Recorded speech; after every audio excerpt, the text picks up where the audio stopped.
Good evening, ladies and gentlemen. Welcome to the studio tonight. So tonight I am going to be painting this.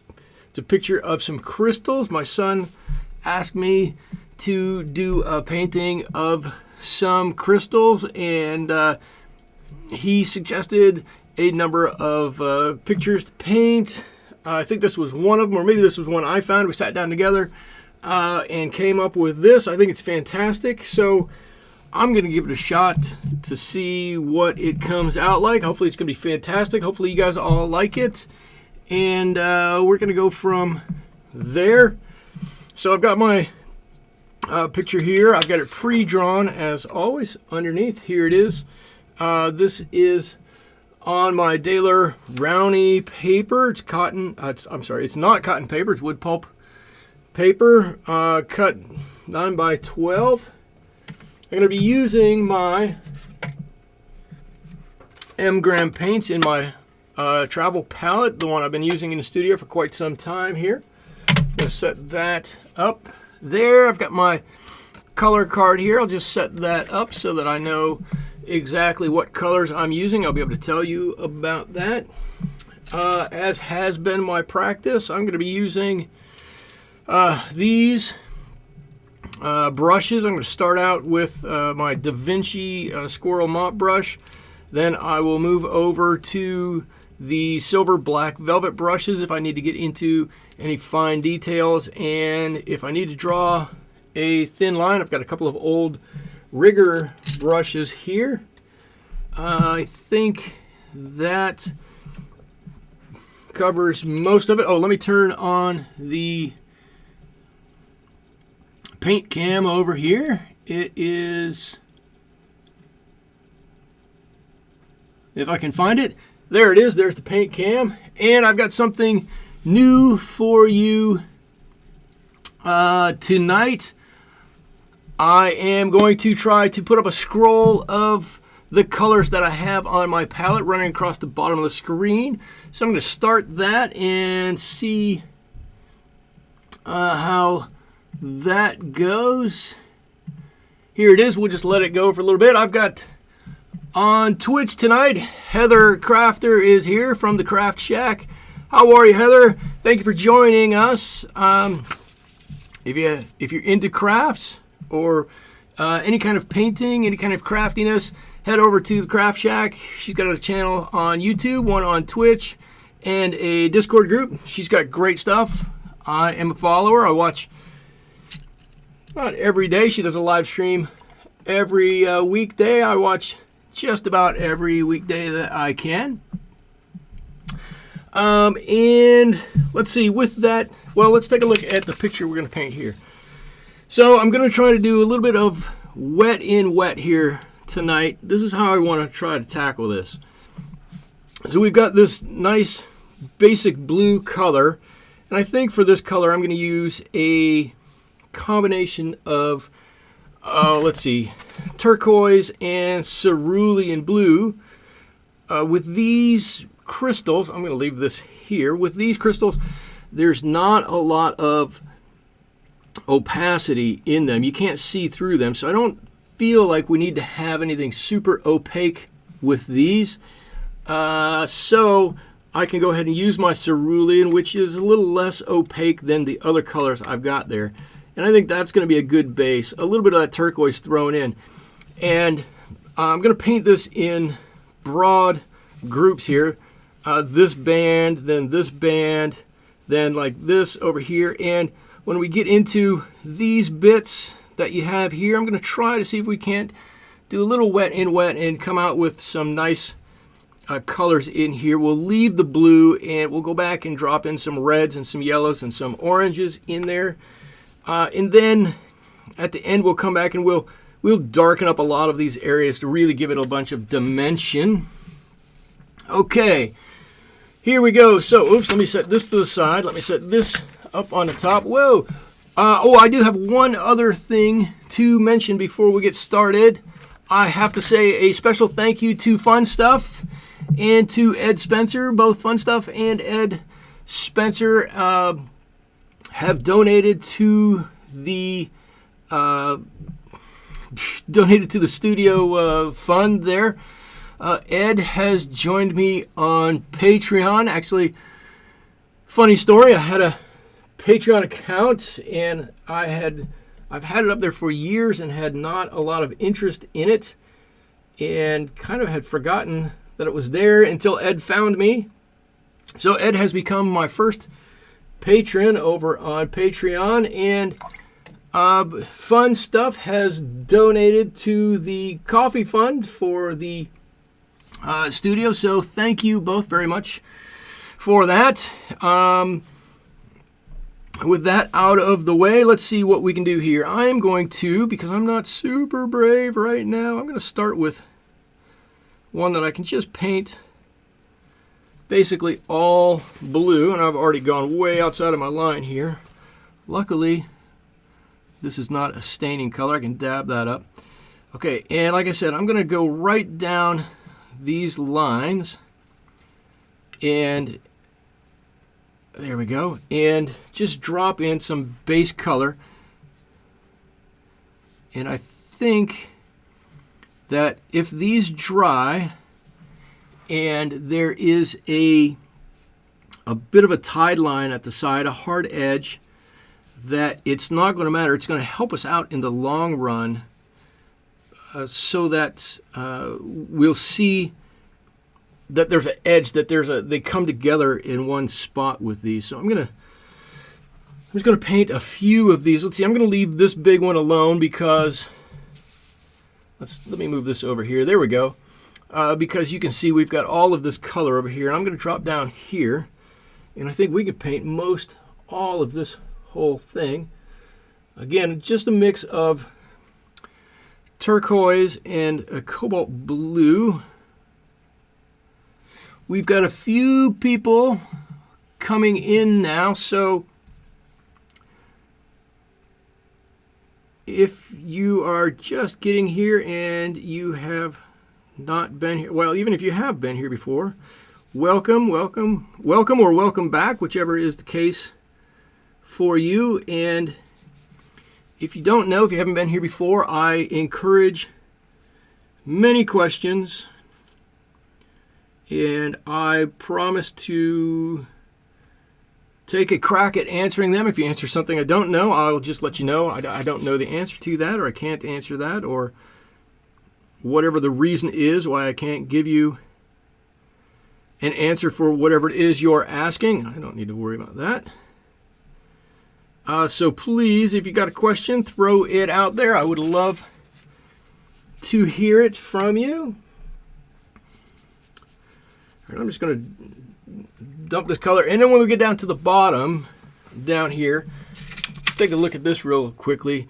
This one goes down, but we've got kind of this mass down here where everything kind of loses shape. So I'm going to bring my color down to roughly that point, and then I'm going to leave it and hopefully blend it out just enough so we don't have a tide line at the bottom.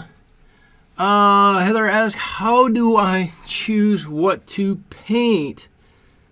How do I choose what to paint? Well, recently, in this particular video, I chose this because my son has asked me to paint these, and I've painted several things that my daughter has asked me to paint, and my son usually doesn't get in on that. And so when he asked and said, would you paint this? I said, certainly, I would be happy to paint that. We'll have a good time doing it, and I'll let everybody know it was your suggestion to do it. But in recent days, weeks, and months, I have been painting those things that have reminded me of summer and or of my childhood, and I've been having quite a bit of fun doing it.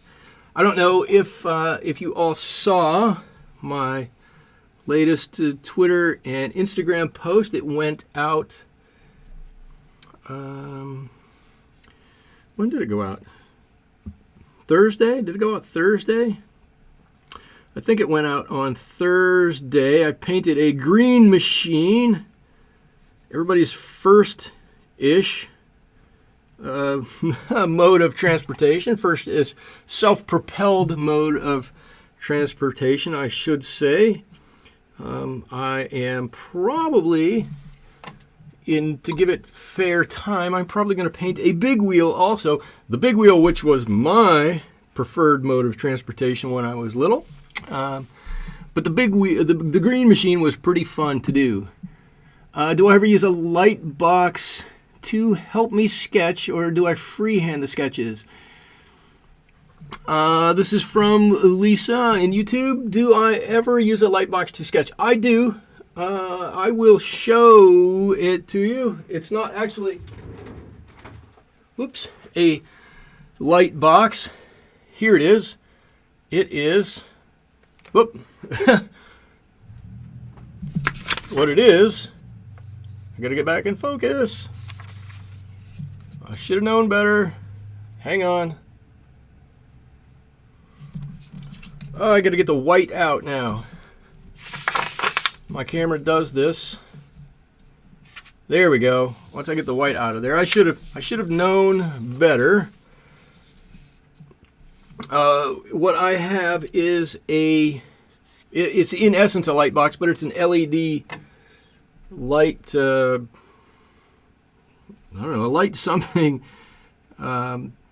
It's just a sheet. It's really a 1/4 of an inch thick is about all, but it's pretty bright. So when I don't think I'm going to get something exactly right, I do pull out a cheater, I will admit, and use it. You know what? I think I could paint most of this down in the bottom, all this color. I've just got to watch a couple of these things. So I do that, Lisa. Heather from the Craft Shack says she has a light pad, but she doesn't often use it. I don't like to use it, but I will admit to using it sometimes. Something like this is much easier because it's a lot of straight lines, and you don't have to worry about drawing anything that's exactly right.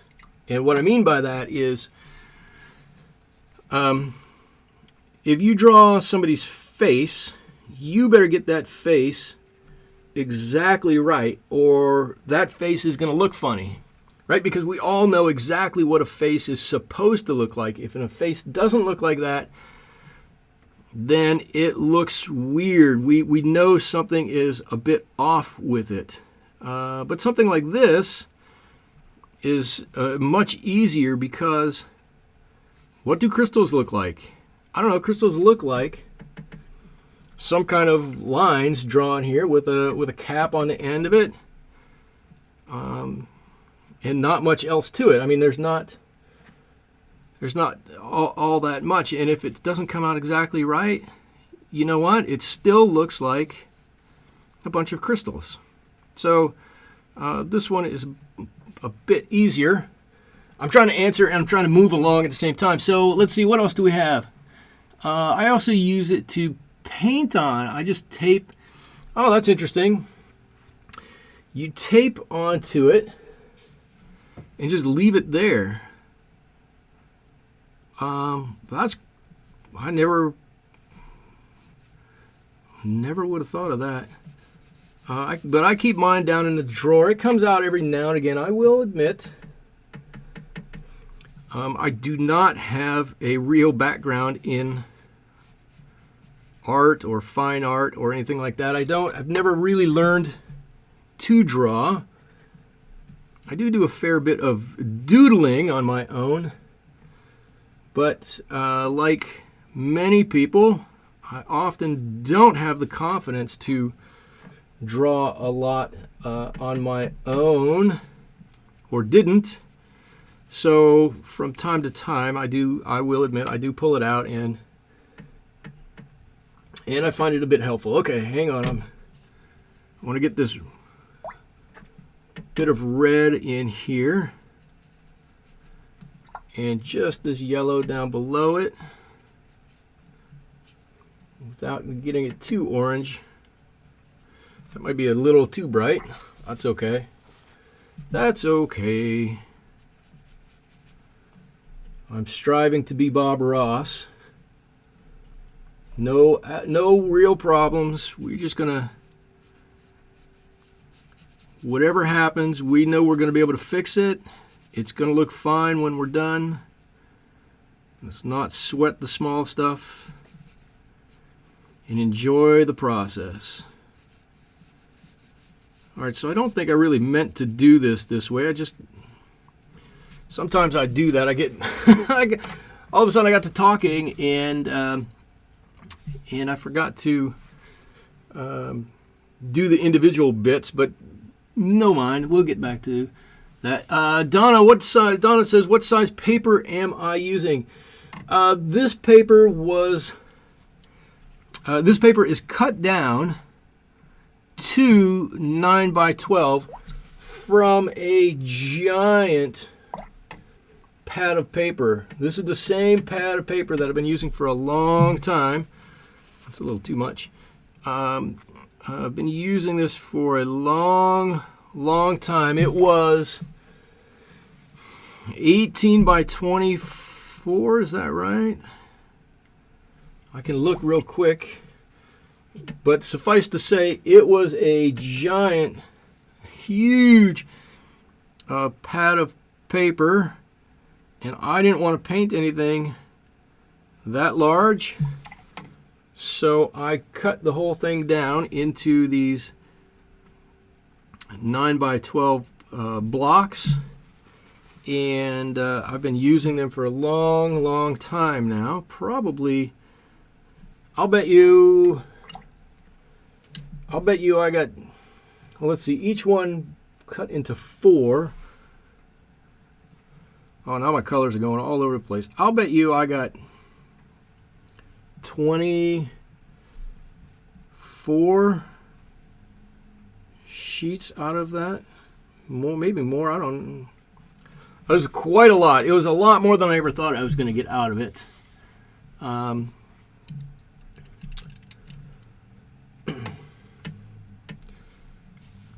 But this paper itself is 9x12. I do know that. Let's see, this isn't going to match exactly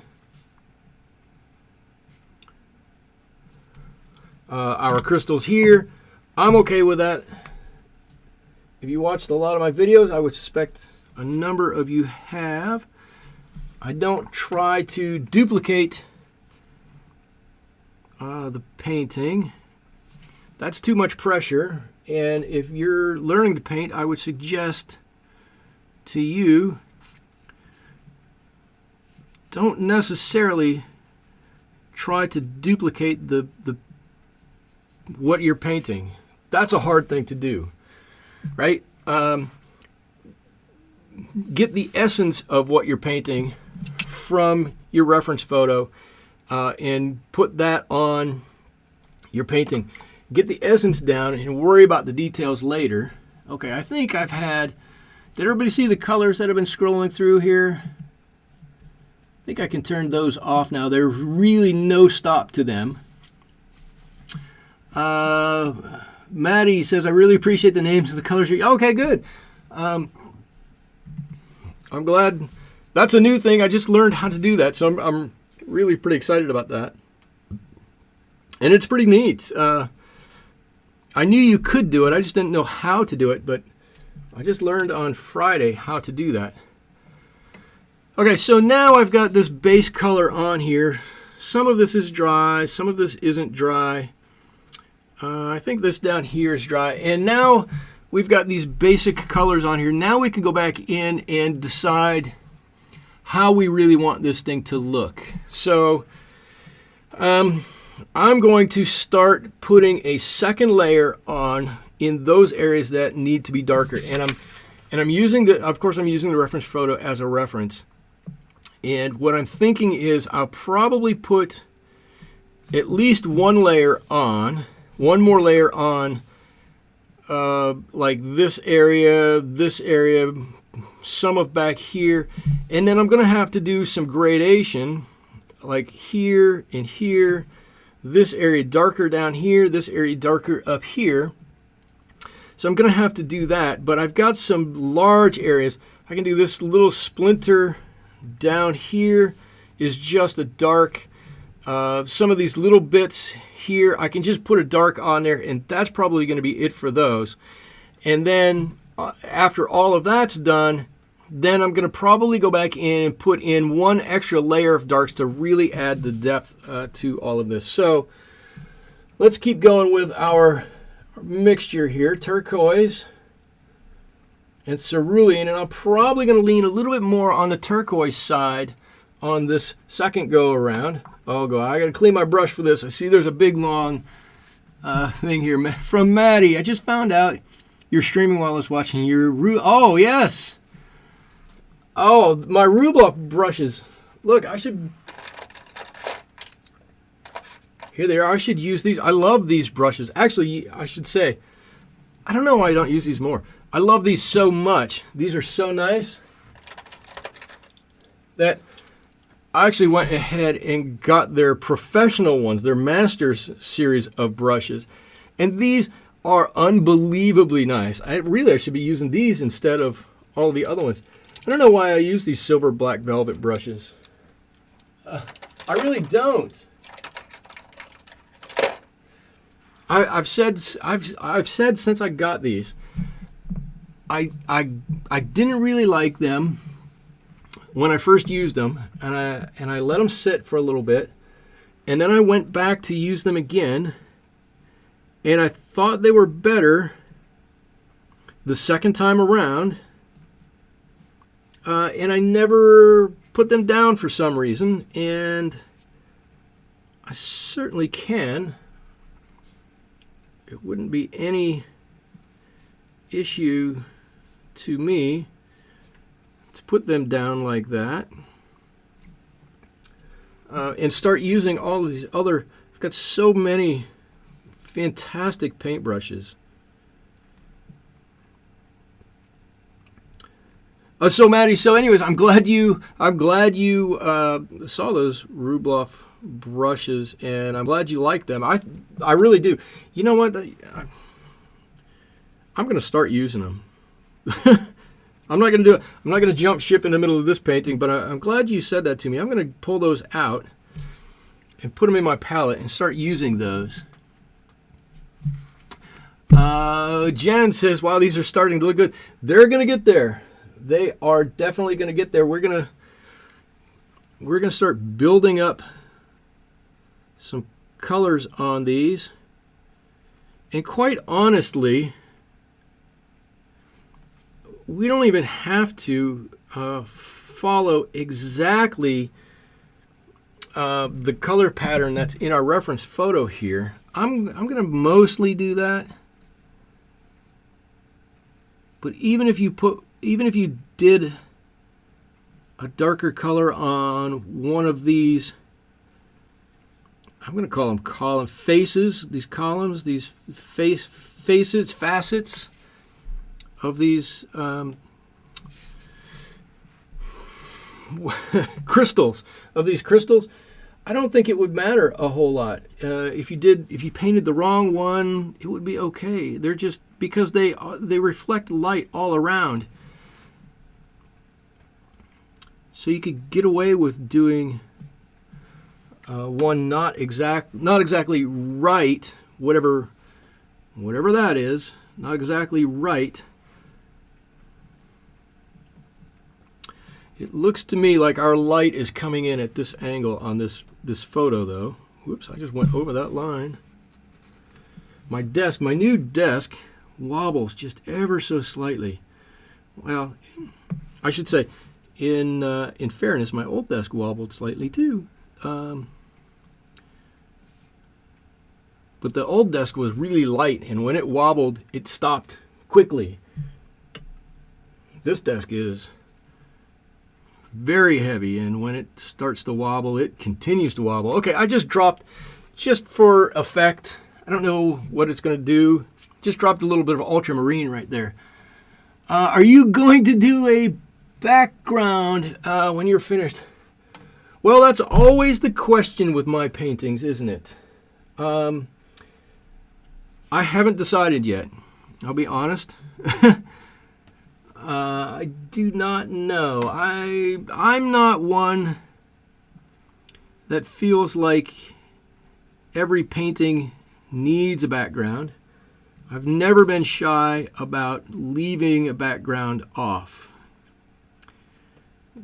But we'll look at it when we're done, and if we need something in the background, I'm certainly open to putting it there. I just honestly, I really just haven't decided yet. We'll figure that out when we get there. I don't know why I've been one that has never has been worried about backgrounds. It's just, I don't know, it's one of those things I never ever worried about. I just looked at something, you know, even my early paintings, I never bothered to put a background on most of them. And I like the look of the crisp white in the background, and I don't know, I'm changing my ways a little bit. I've been trying somewhat trying to put backgrounds on things, and mostly what I've ended up putting on were just drop shadows, but it's a start. Oh, Michael Daniels, how are you? Michael Daniels, I believe, tell me if I'm right, is a, what do I call you? Not a convert, well, anyways, he's somebody who is friends with Heather Crafter at the Craft Shack, and he is an ever-present visitor on her channels. And so, Michael, it's fantastic to see you here. Thank you for stopping by. Jen says, I don't think this needs a background. The crystals can be pretty dramatic, that's for sure. I'm just changing a size of the brushes here because I want to come up and get a bit of this up here, and I can cover a little more territory. Look, now normally I'm off on the bottom of the page. Today I'm off on the top of the page. I can cover a little more territory with a larger brush up here. I'm just going to drop that on like that. And I don't want to blend too much into my reflected colors here. So I'm going to stop that right about there. Now the issue I have, and some of you will have this issue and some of you will not, is that if you remember, I'm using wood pulp paper, and wood pulp paper continues to allow paint to flow and flow and flow and flow until everything that is wet has an even coating of paint on it. It likes to have everything be exactly even. So I'm going to have to watch this as it's creeping down and creeping down and creeping down. I don't want it to cover up too much of this yellow down here. And because it's going to want to creep from all over, I'm going to hold off painting this side. And I'm going to come back up to the top up here and do a little bit more up here. And what can we do? What else can we do? You know what? I'm going to drop just... I'm looking at this, and I know it's a little bit from the background, and I haven't decided whether I want a background, but I'm just going to drop just a touch of phthalo green in there. Just a touch. I think that's going to help us out quite a bit.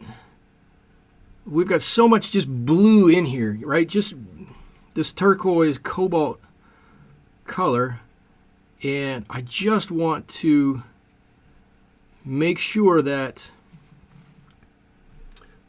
we break that up with a little bit of other colors. Just those two colors alone aren't going to cut it for us. I mean, even though here in our reference photo, oh man, come on, Michael. In our reference photo, we really only see 3 colors, and not counting the background, of course. Right? We see the blue, whatever that color blue is. I've determined in my world that blue is a cross between turquoise and cobalt. And this red and this yellow, right? And we can simplify and say that that's the same color that's on all of these areas, whether it really is or not. We can make that inference. But if we're painting, we want to take advantage of some of the other stuff and just drop a little extra color in there. And if we do that, it probably is going to pay us back in dividends and just make it a little bit more appealing here and there to the viewer. All right, there we go. I just had to touch that up a little bit. Okay, let me get back to some questions here. It's turning out nice, and yeah, working with wood pulp can be a bit challenging.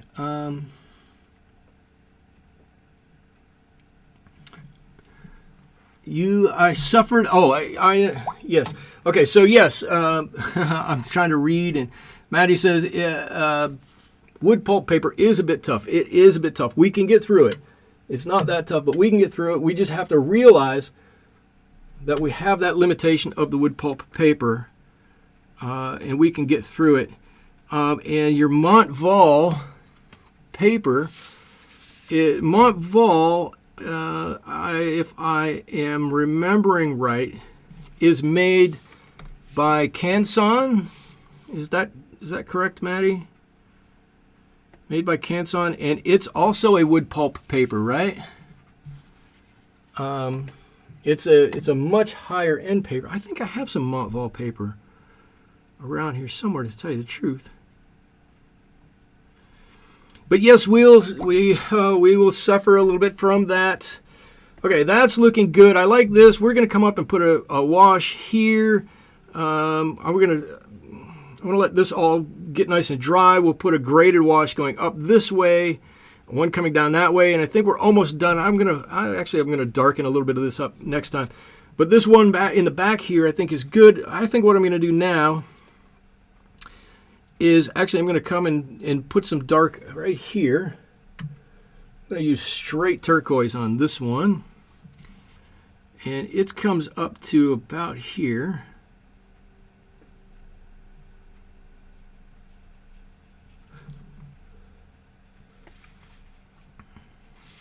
I'm going to turn it. I'm going to turn. I'm a turner.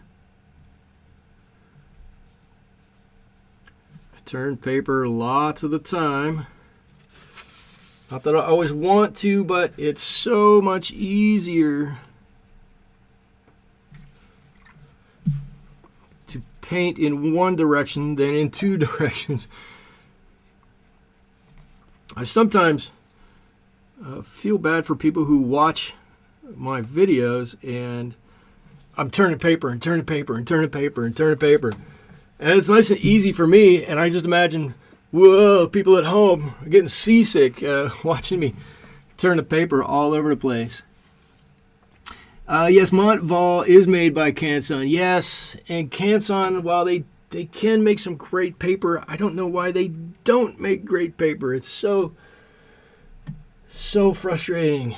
All right, I'm going to dip into a little bit of Payne's Gray here. I don't want to use too much of it because it will dull everything out. But I'm looking down in this section right down here, and I'm going to bring this up way up here. And I think I can get away with just a little bit of gray here. Not too much, but just a little bit.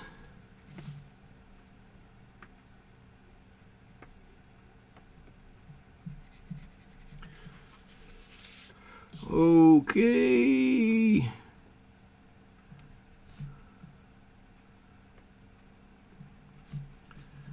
There we go. Now, how high up do I want to go with this?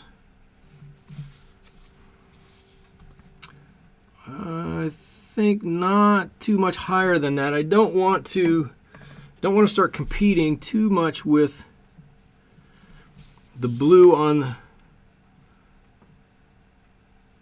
this other face here. I never really thought this was going to be a lesson in how to paint 1,000 shades of blue paint when I started this.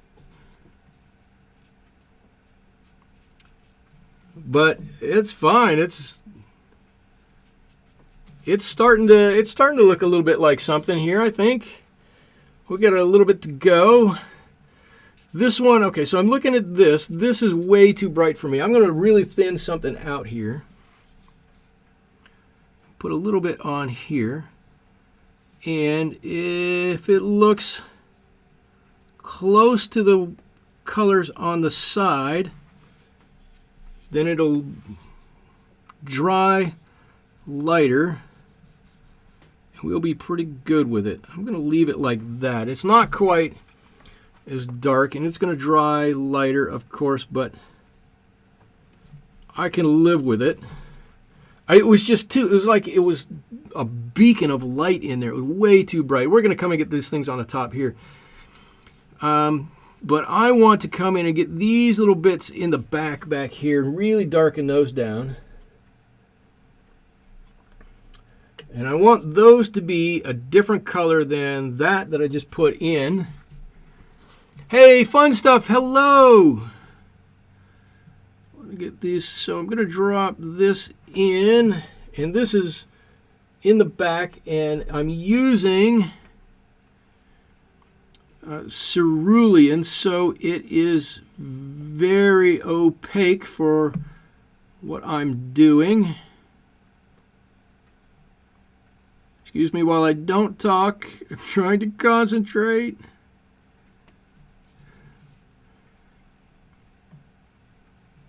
All right, there we go. There we go. I'm going to get to comments in just a second.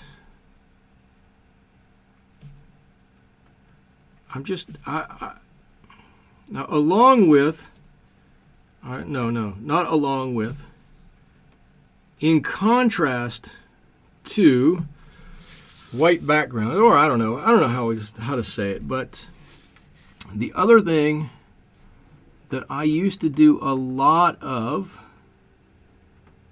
in addition to leaving white backgrounds, let me say it that way, was I always used to leave a little tiny white line on all my edges. I would paint up to, how do I say this? I'd paint up to the pencil line on each side of the pencil line. But the pencil line is not really a solid line. There's white in there and whatnot. And so all my paintings, there were white lines everywhere. It made me nuts. And I have really tried hard to get those white lines out of here. And so I have to concentrate a little bit extra hard while I do that to keep those out of there. So fun stuff. Hello, how are you? So I do have to, I owe you a thank you. I gave you a thank you at the beginning of the video, but I want to give you another thank you right now for helping to keep me going with a small donation to the coffee fund. Thank you so much. It was very much appreciated.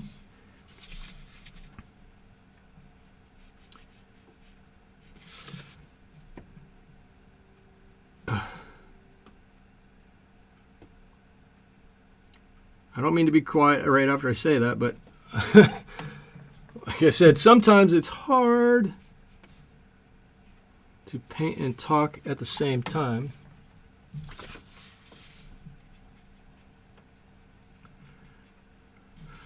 There we go. That's got a little better color on it. These are starting to look like something. I'm going to have to come back in and put in a little bit more of this red. Let's see. I missed something in here. Maddie says, I got a 100-sheet pack of Canson Montvale for my urban sketching needs. Ooh. I still like to work with a lot of washes. You know, this is the funny thing. This is what I've figured out with this paper is when I'm going to do, and I will say, obviously, I didn't think this through exactly right. If I'm going to be doing a lot of graded washes, I'm going to use a little higher end paper. If I'm going to be doing more lines and blocks, I'm going to use this paper. And I just came to that realization the other day, and I looked at this painting or this reference photo, and I thought, well, there's not that much on here.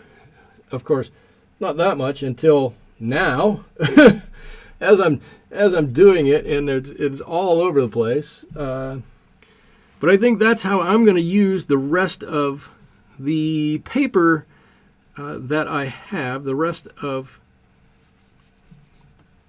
my wood pulp paper that I have, and I have quite a bit of it. I've got quite a bit of cotton paper also. It's strange to say this. I will readily admit to you all, I've had I've had cotton paper for a long time, right? And it's very expensive. And I don't know, what have I been making YouTube videos for? 3 years now? 4 years? No, it can't be 4 years. It's got to be 3 years I've been making YouTube videos, and I've been selling art on Etsy for longer than that, and I've been doing other stuff with my art for a long time. And I look at that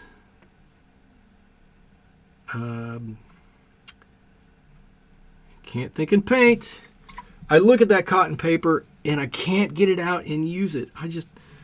It's there, and I go, I'm going to get it out someday when I'm better than I am now. I'm just going to get that out and I'll use it then. And then I fall back to using a paper like this, and I just need to not to do that.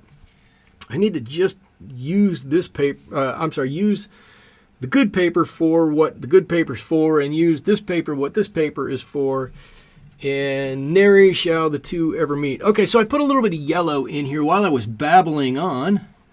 I put a little bit of yellow in here.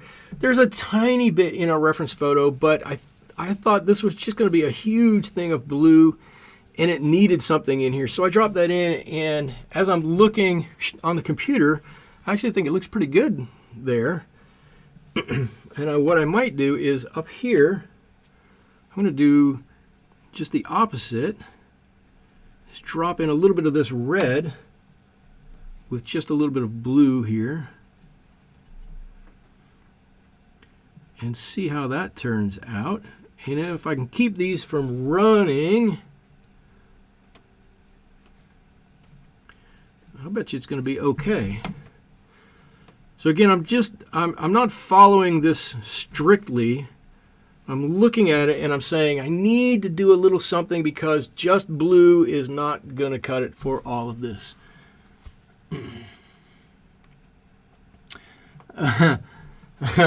Pads. I have. If you have some extra time and you want to go back and look at a video of mine, Maddie, I do a video of an art haul. All the stuff I got at a estate sale, or at an estate sale, and it is stacks of watercolor paper. It's gosh, I want to say 20 sheets. I don't know. I really don't know how much it is. It's 20 sheets of watercolor paper. The big sheets, 24 by 36 sheets of watercolor paper by Arches. And I don't know what they are. $30 a crack, $40 a crack. They're quite expensive. And I got the whole thing with a whole bunch of paints in a stand, and gosh, I don't even know what else, but I got a whole bunch of stuff from that estate sale for $100 or so. It really was not much. And I put the paper away. It's over here in my studio. It's over here. And I keep going, gosh, someday I'm going to use it. I'm going to pull it out of here someday. And I haven't yet. And I need to get it out and use it. Fun Stuff says, looks good. I'll have to check out the replay. I'm late because I lost track of time painting. I do that too. How about that? That's okay. Fun Stuff, whatever you need to do. I'm just glad you were able to stop by for any amount of time that you're able. It's always great to have you here. One of the regulars that always stops by. Thank you for that, too. Thank you for stopping by every week. It seems like it's been every week for quite a while that you stop by. Let's see. I'm just adding a bit here and there.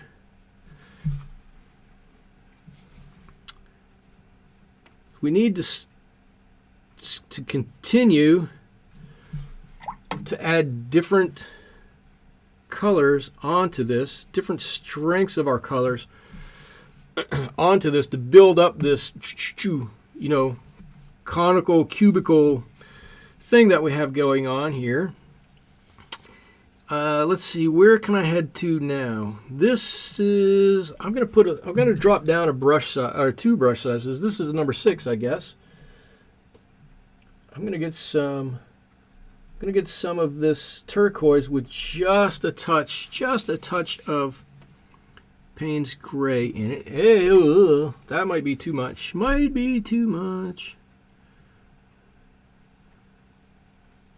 There we go. And I want to put that on the top on that side. I'm going to lighten it a little bit and put it on the top on this side.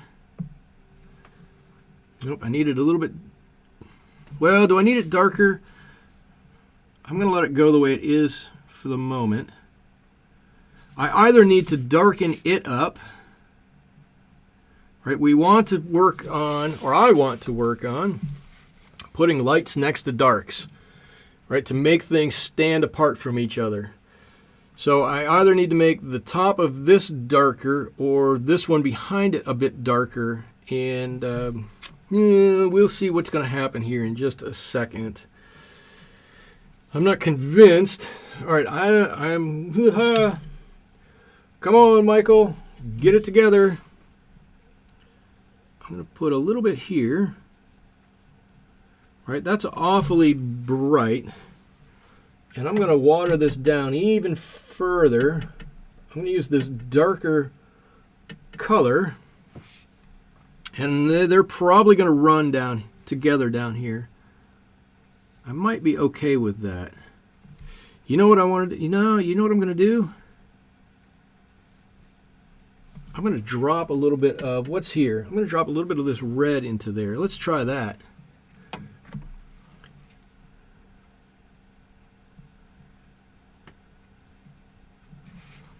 Well, that kind of worked. I'm going to make this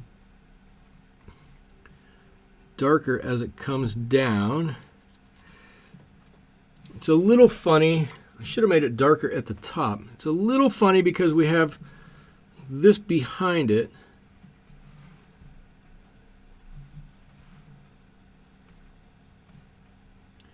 We'll get away with it. We'll totally get away with it.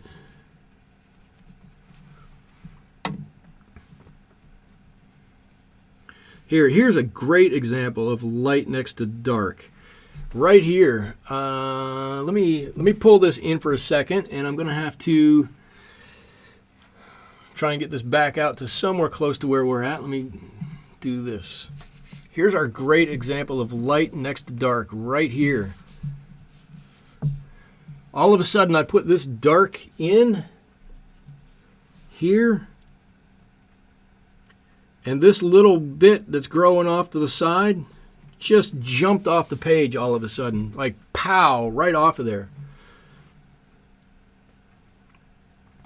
So that's why I want to make sure that in a number of these places, don't worry about all this stuff down here. We'll get to that.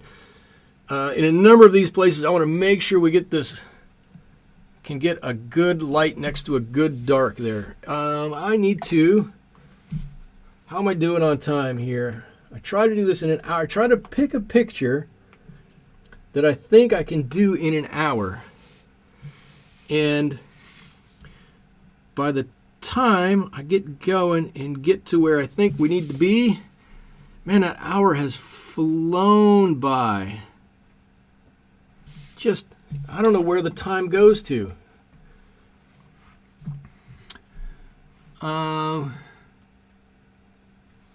Making those washes with a different color other than blue makes it something, it makes it stand out, right? We need those other colors in there. Our eyes can pick up a whole lot of other colors. So we need to drop some of these other colors in there and give our eyes something to do. Right? We need to make the painting work for us. I sound like Neo. Make the construct work for us, not against us.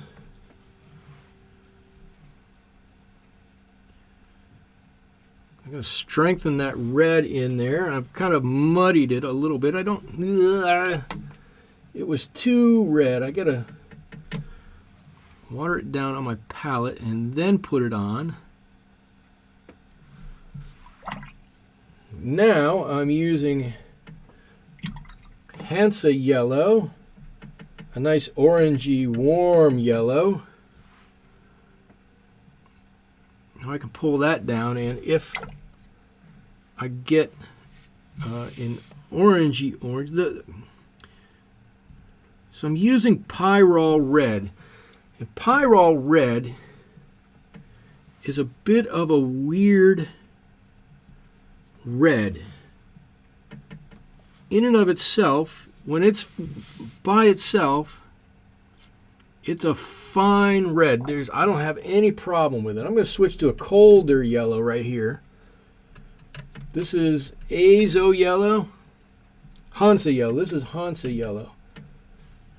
It's almost the same.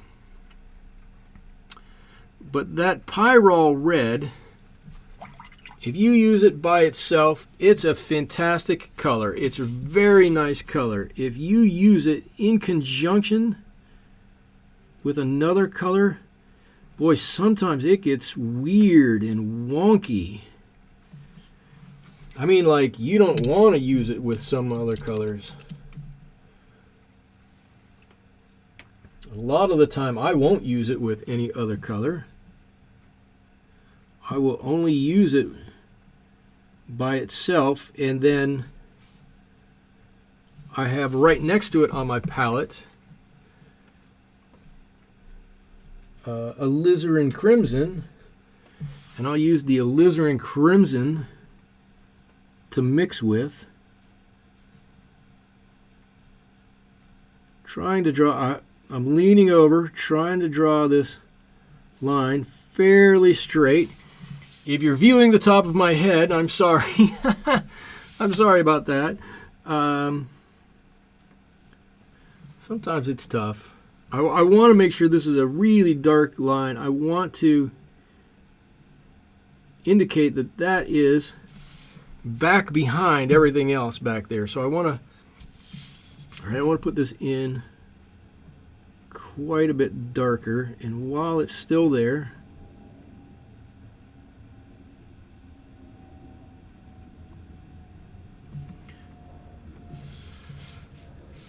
That's got to be kind of, well, I'm not going to futz with that. I'm not going to futz with that too much. I'm okay with that the way it is. But I do need to come up here and finish this top of this one.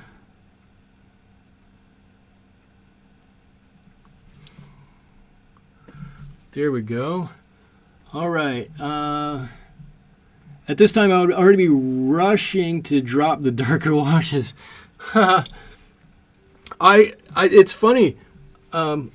Even if I'm painting on my own here in the studio, I get to about 50 minutes somewhere in there, and I go, "Oh, it's time to be done. I got to finish up. It's time to be done."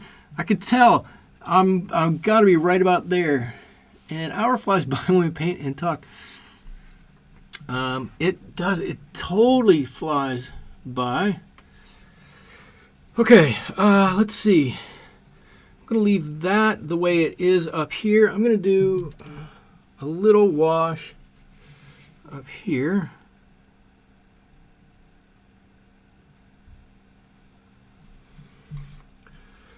And washes for me are a little difficult.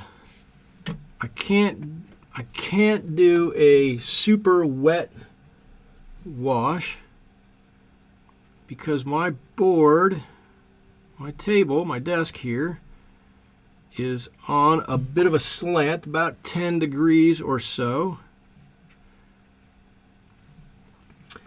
And as you can see, everything runs downhill just that little bit. Most times it's fine and I'm okay with it, but sometimes it gets to be a bit frustrating. Now right there, see, right there, I didn't connect these two colors, and I don't even think you guys could see it. It's probably such a small little area. I didn't connect those colors, and there was a big white dot, or a little white dot right there that I could see that was making me crazy. Okay, I need to figure out what I'm doing here.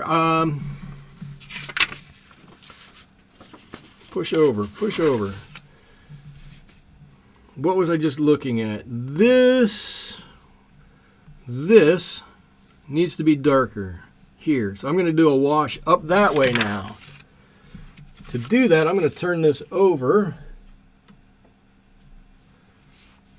And I need to get this dark enough that it makes everything on the other side,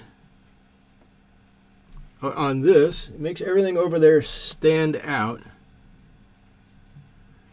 I'm just dropping in just ever so slightly a bit of that turquoise with my Payne's gray in it. Then I can blend that up as high as I want to from here.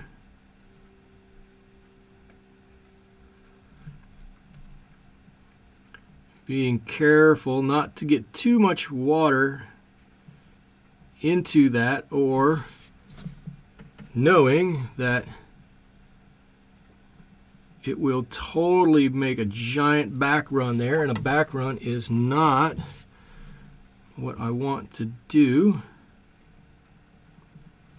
There we go. Let's see. Hey Michael, if you want a suggestion, I would recommend afterwards adding the texture of the crystal facets with something like crayon pastel or color pencil. Yes, I have. I used to do that, right? See, I'd get my watercolor pencils out. I've got two Prismacolors. How did I do that? I would grab some of my watercolor pencils and make those little lines on there. I don't know. I don't do so much of that anymore. Sometimes I do. Sometimes I don't. I don't know. Maybe I've just gotten too picky or finicky. after doing it. I think the reason why I don't worry about it so much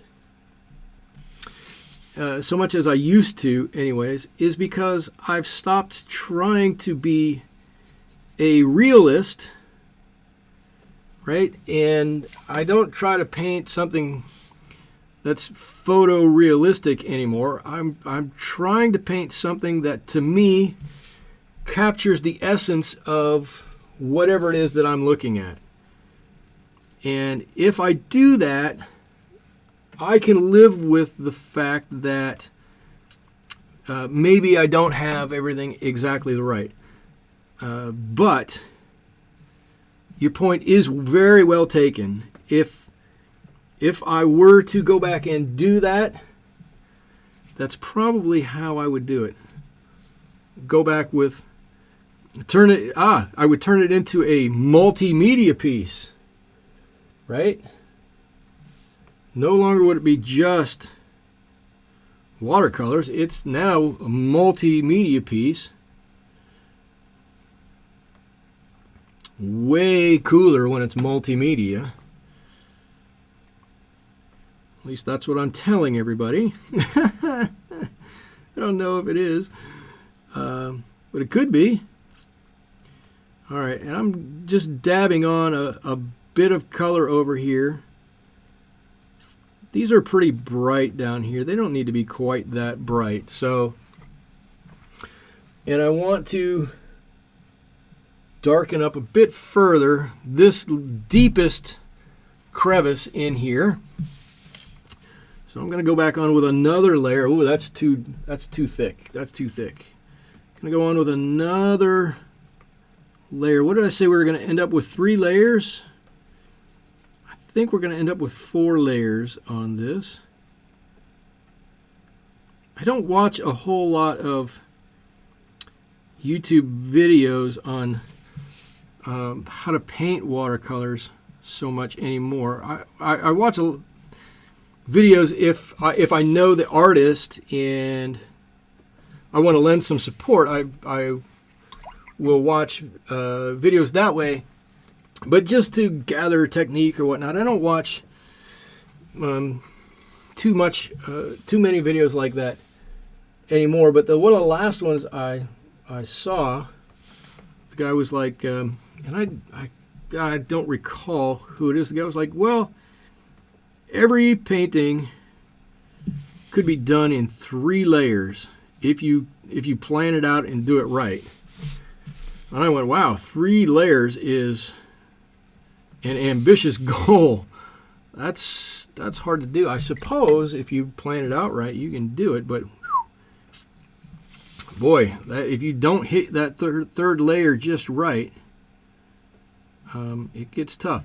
But then, as I was watching him, he kind of cheated because he added a 4th layer that he didn't count, and he called that the detail layer.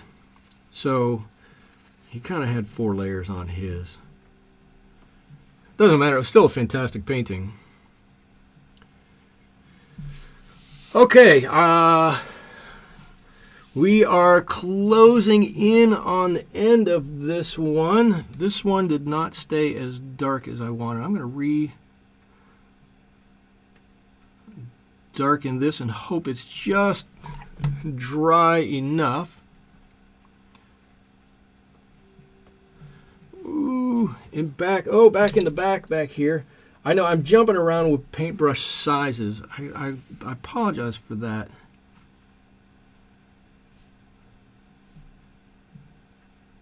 So I'm going to paint that whole side dark and push it. See if we can't just push this whole thing back a little bit. This was going to be easy because these were all straight lines. I thought it was going to be easy to do in an hour when I agreed to do it. I might be missing the mark a little bit. This is totally fine. I'm not gonna sweat it. Well, the person I haven't seen tonight on here,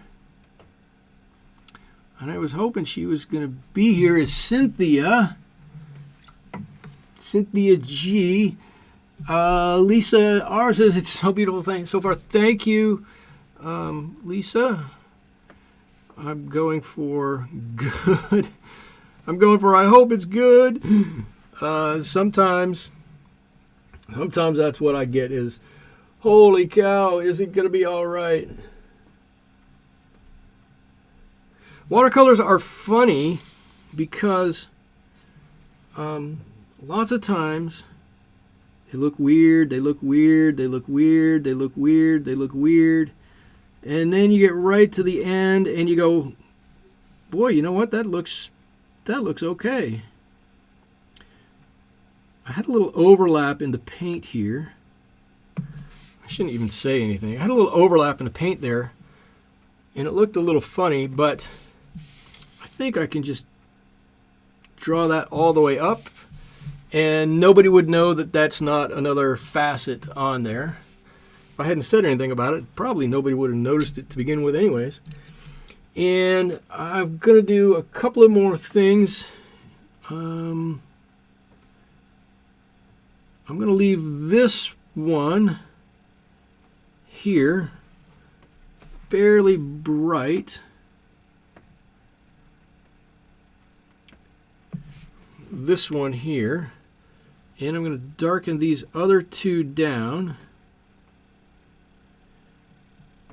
And I think after that, we could put in this bottom kind of, I don't know what the bottom of this is called, but where it all kind of runs together. We'll put that in some way, shape, or form, and then we're going to be just about done. This has got some really dark stuff up at the top of this one.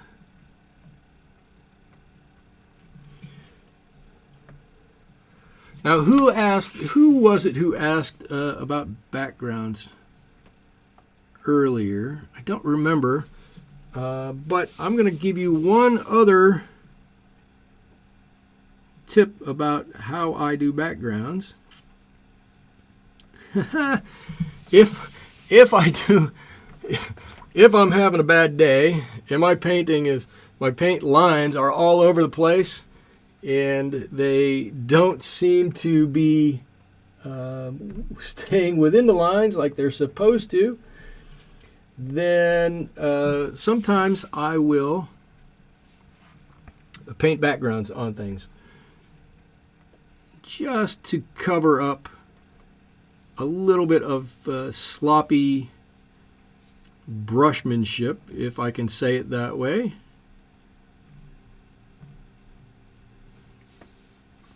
Sometimes you need to do something like that just to cover any little tiny mistakes that you may have made, or the big glaring ones that I make plenty of times.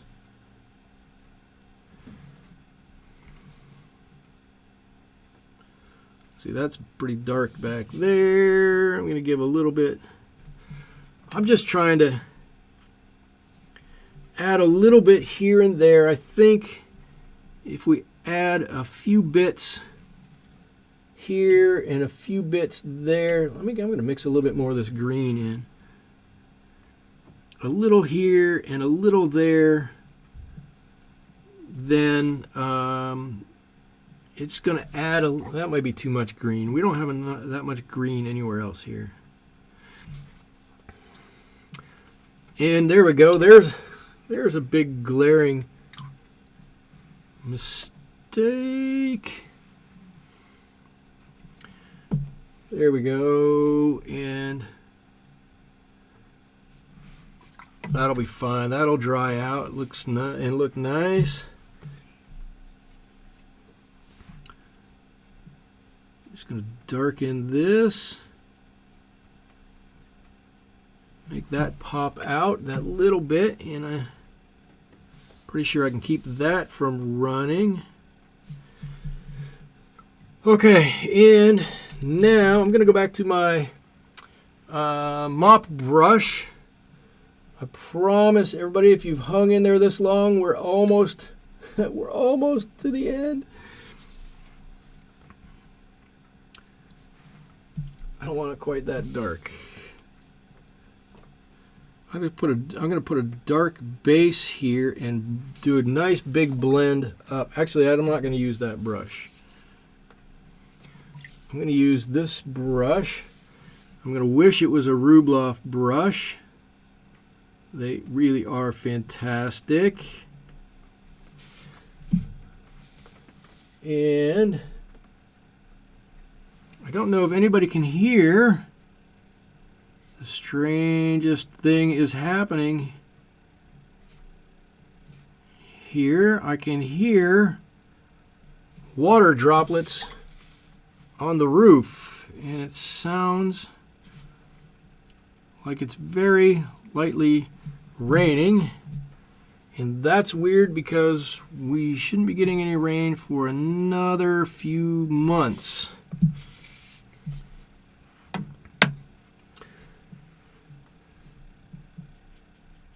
There. Okay, you can say that was a bit of a cheat. Let's put that on like this. And maybe yes, maybe no. What I'm looking for is, if I'm not too late to get it on here, a little bit of salt on there. Hopefully that gives it just a little bit of texture down there. Look like it's all crinkled and everything like that down there. I'm not going to do a background on this one, mostly because we're running way late. I'm not sure it needs it, but we're running a little late. I'm going to sign it over here. And before I take any of this off, we've got a second to go. I'm going to do a quick recap of what I like and what I don't like on this, and you can feel free to agree or disagree or make comments about it if you'd like. Let me get a pointer. For me, even though, let me do this. Let's see if we can see the whole thing. There we go. That's so much better. All right, even though this is such a strong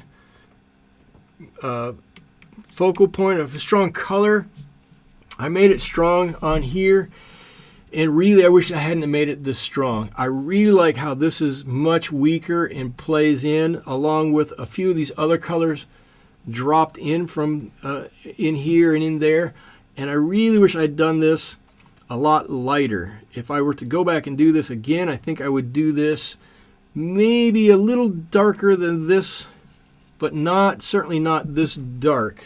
I think that's a big mistake on here. The rest of it I kind of like. There are not too many places where I have darks next to darks. I have dark next to light, dark next to light, dark next to light, light next to a little bit darker, next to a lot darker, right? Darks next to lights everywhere, so that the colors the shapes don't run together.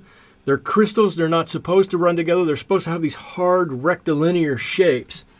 And I like how that's gone and gotten through here by not putting too many light colors next to too many dark colors. Let's see. Looks great. Have a good rest of your day. Oh, fun stuff. Okay, thank you so much. You like the strong colors. Oh, that's your favorite part. Interesting. Oh, that's so interesting. Okay, that's cool. I don't know where I was at. I think that's about it for my critique. The rest of it is fine. It's a nice composition as far as a crystal goes. It's a very nice crystal. And I don't know if this is dried quite quickly enough. Let's just see. Nope. Still too wet. I don't know that it's going to dry in time. I will post the final picture. You won't be able to see the salt come off at the end. That's the thing with watercolors. They aren't opaque. They work with transparency, so making a light layer of paint makes it seem like the rainbow is part of the glow. Okay, I totally get that. I'm going to go ahead and call call it. We're at an hour and 15 minutes. Like I said, I'll post the picture on YouTube. No, I'm sorry. I'll post the picture on Instagram and on Twitter. You'll be able to see it there. And consequently, you'll be able to see all of my artwork, even the stuff that I don't do videos of, on Instagram and Twitter. I've got my webpage up, watercolorswithmichael.com. It's got lots of cool stuff in there. It's got a lot of other paintings that I've done. It's got links to the products I use. It's got a review of these brushes I just put up. I'm going to try to put up another review for another product on this coming week. Let's see what else. I do have an Etsy shop. There's a link to it there. Got links to ways to keep the studio running with the coffee fund, the beer fund. Like I said earlier, Ed Spencer has found me on Patreon and become a Patreon member. I will be putting a link up to that. You can get some line art, the opportunity to have me review some of your work if you would like, some other stuff going on there. I'm going to vow to keep that up to date from this point forward, and I think that's about all I have for this evening, but I do love the gradation and the strong saturated colors. The strong saturated colors, I'll tell you what, the color I love, this is my favorite M gram color, is this turquoise. And when I opened up the tube and I got that, I went, oh my God, how am I ever going to use that? But I find ways to use that color more than anything that I do. I love it. And with that, I am going to go. Thank you all so much for joining me here in the studio. We'll be back next week, same time, 8 o'clock Pacific, 8 o'clock p.m. Pacific. Until then, thanks so much. Bye-bye.